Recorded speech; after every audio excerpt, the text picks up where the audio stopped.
Happening today, the man accused of killing 11 people inside that Pittsburgh, Pennsylvania synagogue is going to appear in court. Robert Bowers now faces 29 federal counts after investigators say that he opened fire inside the Tree of Life synagogue while shouting, quote, "All Jews must die." Tonight, hundreds will gather right here in Kansas City to remember those killed and to show support for the Jewish community. Abigail James joining us live this morning at Citians Israel Synagogue with details. Abby, a lot of support coming from right here in the metro, as we know this does hit close to home.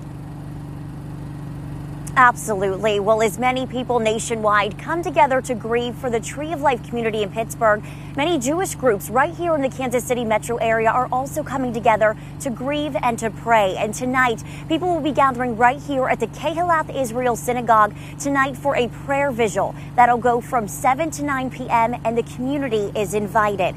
Now, the tragedy brought up a lot of bad memories and raw emotions for the local Jewish community. That's because they dealt with a similar tragedy back in April 2014 after a gunman shot and killed 3 people outside the Jewish Community Center in Overland Park. Now, one of those who was affected is Mindy Corcoran. She lost both her father and son in the crime that took place that day. She wrote a letter to those affected in Pittsburgh, bringing a personal perspective on the violent attack and gave personal advice on how to deal with their grief.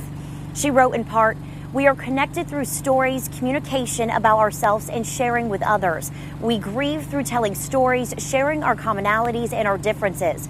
Welcome the idea of sharing your stories with others." Now, Mindy will be in attendance at tonight's vigil. She'll be available to share her thoughts prior to the start. For now, reporting live, Abigail James, KCTV5 News. All right, thanks, Abby. Just so tragic.